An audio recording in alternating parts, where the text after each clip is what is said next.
I'm Matthew. I am from a company called Code4Kids. Code4Kids is a company that teaches coding, robotics, and IT to students aged 8 to 15 years old. Now, the key is that we are, in fact, a company that trains teachers to teach coding, robotics, and IT with our curriculum to these students. I see there's some people posting teach science, team IT. That's brilliant. So this is exactly what we do. So what is Code for Kids? Just very quickly, it's a 100% web-based platform. I'm going to show it to you now, and you'll see what it does. It's designed for years 3 to 9. So specifically those ages. It's Cambridge, IB aligned. It's aligned to a couple other curriculums. I thought those are the most relevant for today. It's aligned to things like the ISTE. It's aligned to things like the CSTA in the US, or that's more international, I suppose, and a couple other curriculums around the world. Key Stage in the UK, CBSE in India, CAPS in South Africa. So a couple different curriculums. There are three core things that Code4Kids does that we're really hoping to show you today that I think you'll find really interesting, especially if you've come from an IT background teaching students to code. Um, those three things that we try and do uniquely. First and foremost, we are teacher first company. Everything we do is try to support a teacher in teaching the best experience they can have in the classroom. I'm going to give a quick example of that, and you'll see very practically when I show you the demo is we realize that a lot of the teachers we are working with might not have had specific teacher training in IT. Now, obviously, there's quite a few who have, but for the most majority, they're not because it's like a younger age group. So we really come in and say to the teacher, here's the training, here's to make sure your class is successful. And then we do what we call just-in-time training or very much focus on continued professional development. We support the whole way through the year. So we sort of say to a school, when you buy a textbook, typically in the olden days, that textbook would get dropped off at your school, and then you would never speak to the textbook provider again. Code4Kids is a bit different. We have a textbook, it's an online curriculum, and it is something that we are there to help you throughout. So if you have a lesson, we'll know if it went well or not well. If you need help, we can help you with it. So we're really there. We have a whole team of teachers to ensure that you are having a successful completion of those lessons. Remember, Code4Kids is typically taught in a class, so there will be 30 students, 20 students around their computers, and they will be doing the coding lessons while the teacher will be teaching the students. Another example of teacher first is we have something called the 3-step problem solving approach. So your students are all sitting around and they're having a problem. And step one is the student puts their hand up and says, "Sir, miss, I don't know what to do." Step one is the teacher says, "Have you tried?" You want to see that the student has tried the code. It's beautiful. Coding is meant to be tried and deleted and redone and broken. And so we want to see the student trying. And if they make a mistake, they just reset it.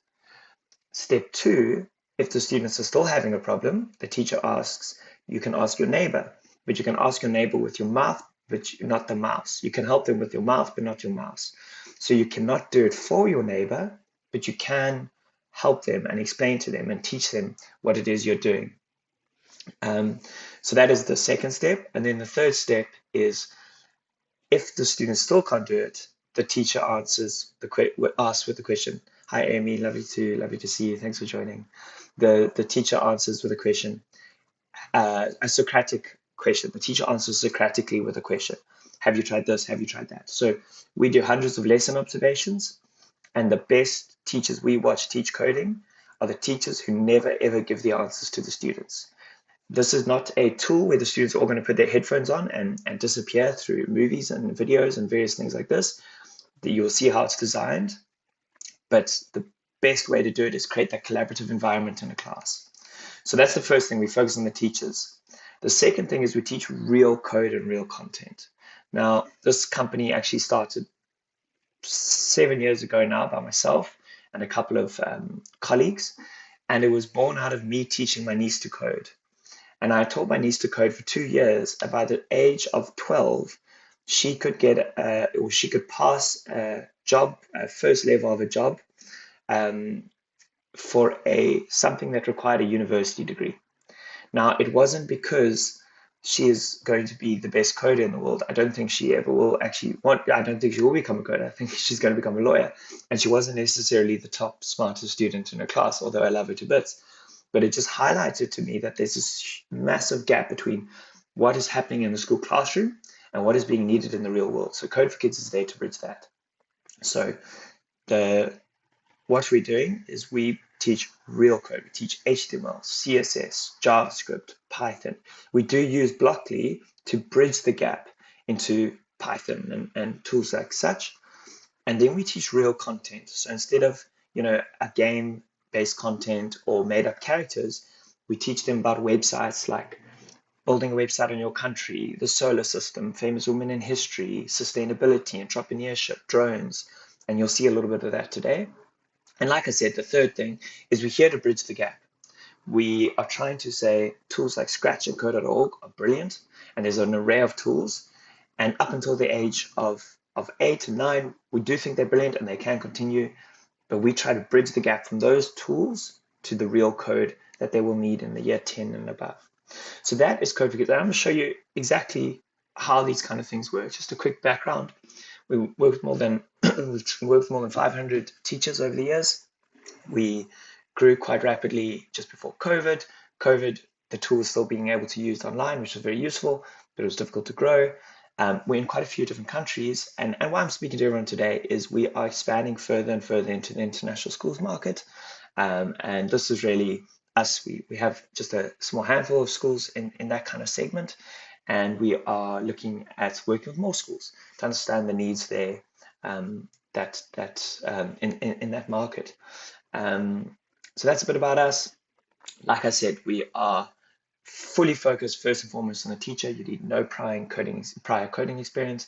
As we've noticed in the international school market, the teachers are typically a little bit more experienced, so that's less of a concern. Teacher support throughout the way, and as I said, just-in-time training. So we do the training just before your lesson. These little videos, I'll show you all about that. The two things after that, well, value 2 and 3, real code. We're teaching real code to these students, and we're showing you could do it as an 8 or 9-year-old. And we bridge the gap between what you're doing with your code.orgs and what you're doing with or what you need if you want to get a job in coding one day. So that is Code4Kids, and I'm going to show you straight away how these type of things work. So here I am at a little made-up school that we have, and this is Code4Kids. So you would log in here and I hope everyone can see my screen. I'm going to assume it's working. If you can't, please just let me know in the messages. This is me logged in as a teacher. And this is, thank you everyone. And this is the Code4Kids curriculum. Now, if you were a student, you would see slightly fewer things here. But I'm going to go into our very first website. This is, our kind of themes are we're building websites. This is JavaScript. This is robotics and drones. And then we have a couple courses like ICT, spreadsheets. We've met with so many schools that we would, in the early days, ask, what are you doing in ICT and in Google Sheets? And we've kind of combined all those things to create a very engaging course in things that are quite normally basic tools. And I've only added a couple of the courses here. But I'm just going to go here as a teacher. Now, this is the first thing your grade 8 will do. Well, your grade 8, your 8-year-old, your 9-year-old would do. You could start at 12-year-olds if you like. We have an entire teacher support team that the second you're on board onto Code4Kids, they are there to support you throughout. You can see here I've just called the school International School, but the lessonspace.com, that is where they log in. And these are the first 4 lessons. I'm going to show you the very first lesson today. The very first lesson is on our world. Now, this lesson is made on our world. It's a very kind of ubiquitous lesson. You have the ability to make that very first lesson on any country you might want. You could make it on Australia, on Indonesia, on China, on Kuwait. You can do it on any country you like. The students love that. I'm going to show you a bit about that. Then we have it on the solar system. That is on sustainability and recycling. This one's on entrepreneurship, and they make a shopping website. So I'm going to go and open my website. I've actually got it open already over there. And one last thing I want to show you is these are the little videos, every lesson that a teacher can watch. It's 10 minutes. Most teachers watch it at 2 times speed. And it covers everything you need to do for that lesson. So our teachers can literally prepare in 10 minutes for that lesson. And we have a teacher sitting behind the scenes making sure that you support it if you're not feeling comfortable. Or if, like I say, you do a lesson and it doesn't go as planned, we would know that, and we can have a teacher then just drop you a message and say, hey, did everything go okay? Anything you didn't understand? Can we help further? So we train where you need it. Most teachers don't need much training, but those who do, we're there to support. So here's our first website. I'm going to zoom this in a little bit. There we go. Now this is you. I'm a teacher now. This is my class. We'd be sitting in a classroom, and they are all 9-year-olds. Like I say, 8, 9-year-olds. You can start this lesson really whenever. And this is typically the first HTML that these students might be seeing. And then as the teacher say, okay, students, the left-hand side is me speaking to a computer in the language a computer understands. The right-hand side is what the computer's understood. So right away, before explaining anything, I want everyone to go onto line 6, delete the question mark where it says made by question mark, and they'll see on the right-hand side it says made by question mark. I want everyone to delete the question mark and write their name. So I'm going to delete the question mark and I'm going to write Matthew, made by Matthew, my name. And we'll see there loads made by Matthew. And that's it. We congratulate the class. You wrote your very first line of HTML, real code. And now you as a teacher, this is what we mean when we say that the teacher is there as a facilitator, is there to teach Socratically with questions. The teacher has given a 5-minute intro. Maybe we've got some slides as well that you might be using. Now, then you as the teacher step back and you say to the students, I want everyone to find all the other question marks. There's 10 of them, and complete it. Now, you as a student will be seeing, I live in the city of, in this country. What is this? What I live in the Colosseum is in which city, in which country? There are languages spoken in these countries. What are some languages spoken around the world or in this country? For my country that I live in, what continent is it on? What is the population? Interesting things here. So I mentioned we aligning to ISTE. So maybe I live in Australia, and there's one student who says my population is 1 million, and then they write 1 million and 1 million pops up there, and we align to the ISTE. And one of those things is knowledge creator. So having informed students, understanding how the kind of world works and understanding how to research information. Now this here is, again, the student is just getting comfortable with the question marks and HTML. They haven't learned a thing of HTML yet, but they're just getting comfortable there. And now the discussion that we see happen in the class is some students say, whoa, no ways, the population isn't 1 million, it's 1 billion. And it creates a discussion, really depending on the age of the students that you decide to do this class with. So we're trying to create a lesson that's very engaging in that sense, that doesn't stress the students out about the code. We're going to get to the code, but that's it. So now the students have gone through all the question marks. 15 minutes later, the teacher steps in and says, now what you'll notice here also is that a very important part, we call it the wave progression in our pedagogy. Students don't go flying ahead of the other students, which is typically a big problem we see in class. The students, once they get the question marks, they're there to help their students, their friends, but we call it the wave because they will go deeper, and you'll see about that in the next task, but they don't go ahead. So then the teacher comes back 15 minutes later and says, okay, students, there are 3 core languages in codes, in websites. Every website in the world has these 3 core languages. There's HTML, he's the builder or the bookshelf, holds everything together. CSS, she's the artist, or she's the books in the bookshelf. She adds style and shape and color. And JavaScript, she's the engineer. She takes the books in and out of the bookshelf. She makes things add, subtract, multiply, divide. Now, JavaScript, these characters go out throughout the course, and different characters come up with different things. They're a way that we try and use these analogies to give students this idea. So we say to the students, right, everything that you've just done is technically HTML. All that red on that side is HTML. But now we're going to do CSS. So in the same way that we speak if we want to speak to somebody in Spain, we have to speak Spanish. We have to speak to a computer in the language the computer understands. So we want everyone, and then this is the teacher again, drops and says, I want everyone to go to line 4, where it says background color. I want you to write the word green. So all the students write the word green. And then they go, green on the right-hand side. Congratulations, you made your you did your first CSS. Now, that's been done. That again was like a little 5-minute blast from the teacher.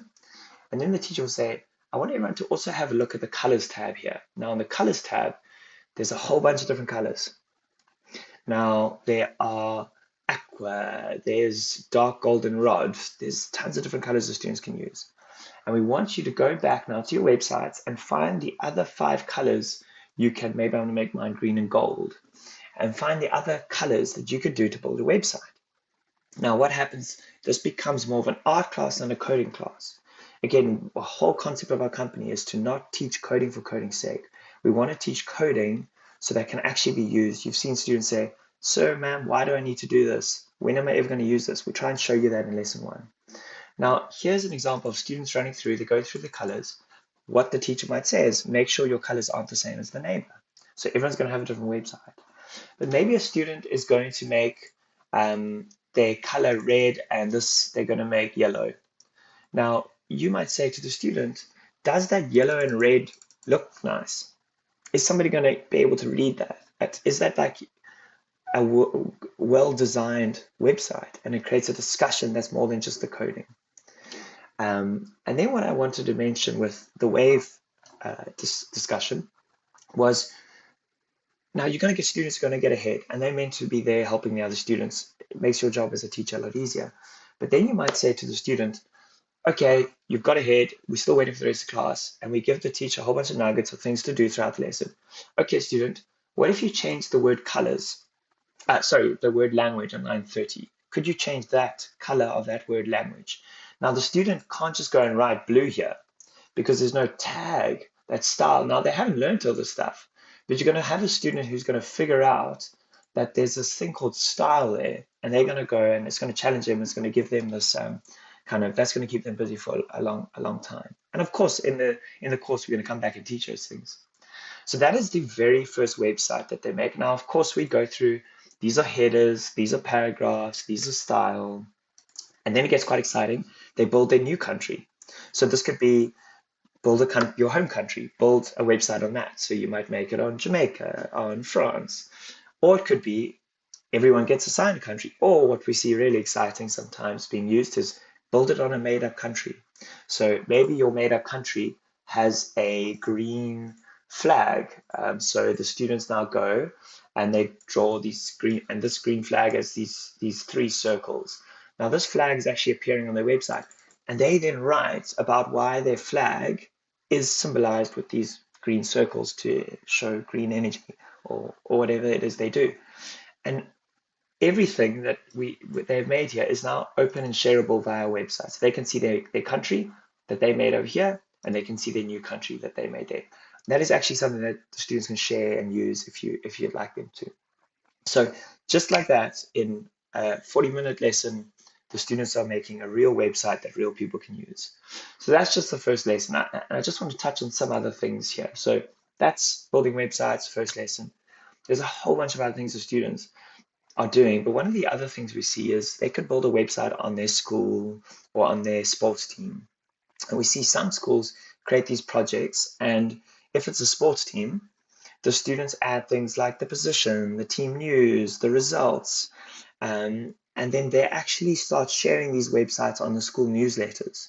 So the students become the creators of these websites, and we find the students kind of logging in on a Saturday afternoon after a sports game to update their results, and mom and dad might get it on their cell phone and be able to save the website and use it just like that. We're trying to get students to see the practical use of a website. That's building websites. As I mentioned, I can talk about that for a lot more. There's apps, there's a whole bunch of other things. I'm just going to show a couple other courses very quickly. The other course, one of the courses we do on JavaScript is Kip the Robot. Now, we never want to teach coding just for coding's sake. We always want to give it a purpose. So in this case, we're also learning a lot of math. So we're doing cardinal points here, and you can align these to your curriculum. They interleave with different subjects, depending on the years you choose to use it. Oh, not that one. Yes, this one. So in this one here, now I'm skipping a lot of steps. They've learned a bit of JavaScript. We see we got this robot that has drawn a JavaScript triangle. Now we say to the students, we want you to build a triangle with double the length sides. Or maybe there's a rectangle where you say double the area. So the problem becomes doubling the area, not just figuring out the code to do it. So there's more than, the problem is always trying to be a non-coding problem, and coding is simply the tool, the solution. So maybe the students goes, well, in doubling the length, they might go 4 and 4 there, and they do that, and they see that, oh, that didn't quite work. So they might need to do something differently. And then maybe they double the length sides, but that's maybe not doubling the area. So there's a discussion like, have you just doubled the area? Is that more than double the area? What have you done as a student? So that's just an example of the KIP course, and that goes on. Of course, I'm skipping a lot of steps. I also wanted to share our drone course. It's quite an important one. So we had our schools, and this is really, these courses, the drone courses are the last ones I will show you right now. The drone courses, and please, if you have any questions, let me know. Otherwise, I'll just share the kind of, how do I select that on here? Sorry. There we go. The drone courses are, the schools asked us to learn about drones. It became quite a big craze that schools needed. And if you, as a school, can afford a drone, and which most schools can, they're great. But there are a couple of shortfalls. The first being is like these things do break, and it becomes a bit of a maintenance nightmare. The second thing is you would have one drone, typically with 10 students kind of surrounded by it, and the learning kind of is really just done by one student. So we tried to create a system of saying like, well, why are we learning about drones? Like, what is the point of learning about drones? And then we went a step further and said, well, could we also rather give every student a simulation, a drone simulation? So we decided, sorry, this is just, Zoom is blocking my tabs there. So I'm just going to open this one as a start. Oh, there we go. We'll show you that one. So we partnered. What we did is we decided to find a company. Again, everything we're trying to do is bridge the gap from what's happening in the real world into the classroom. We found a company that was some of the best in the world at flying drones over crops. And they fly the drone over the crop, and they scan the crop to get the health of the crop. Is it overwatered? Is it diseased? Even counting the yield. And then we get those engineers to teach the students about the drones. They teach them, in this case, about the image recognition. And this whole lesson is on image recognition and what are these drones doing, and a little bit about like how AI is used in image recognition. And it's all done in a way that a 10-year-old can understand. And this company was called Robotics. It's called Robotics. But we also importantly wanted to get their engineers to teach students about for loops and if statements. And very importantly, I started teaching coding because of my nieces. And when we did our very early days as a company, we would notice a lot of the females would say coding is for boys. So not in this lesson here, but we tried to then pool the female engineers from these companies to give the lectures. The female engineers to say, this is how a drone works, so that the students can see it and we see it happen. Those are the videos that get watched the most, where, well, at the all-girls schools that you do find in countries like South Africa and Australia. And one of the things that has been powerful that it's the students are seeing like a real application. They even get the CEO of this company to talk about entrepreneurship in a way that a 10-year-old can like understand.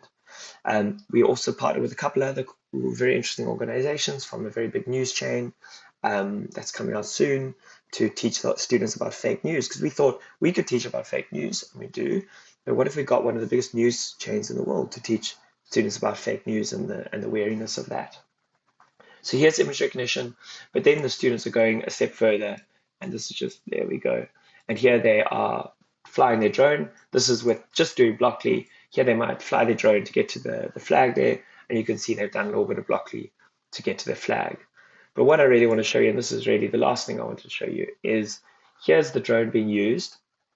Also to, we're getting our drone to, just in a very basic way, we're using Blockly like they would have seen in something like Scratch or Code4Org. and we're going to try and run our drone, and we're going to see that the drone's not going to make it. It's going to only get, there we go. So yeah, didn't make it. So we try that again. But we use the block very practically as a bridge to Python. So here, we do that exact same lesson that the student has to do. This one, exact same lesson, but now they do it in Python. So here, the student was going to be moving forward 4, and then going up 1, and then they repeat that lesson exactly, but now it's only done in Python. That's us. That's really everything we've done. There's a couple other courses, but yeah, this is Code4Kids. We are, like I said earlier on, we are expanding into the international schools market. We're in a number of countries around the world. We focus fully on the teacher support. We're here to train your teachers, support your teachers. We are teaching real code, real curriculum, and we try to bridge a gap. We are 10 to 25 USD per student per year, and that includes everything with the price of a textbook. That includes your teacher support, your printable classroom resources, your teacher training level 1, which becomes like an email footer you can put in your email. There are, of course, more levels, and there's a free trial. If you'd like to do this, we would really love to work with some schools. We would really love for you to, we give it to all of our schools. We say you've got to try it first for 4 weeks for free. We want you to see how much your students love it. We want you to see your students going and building their website, and the light bulb click with them and going, oh, this is a real website. This is cool.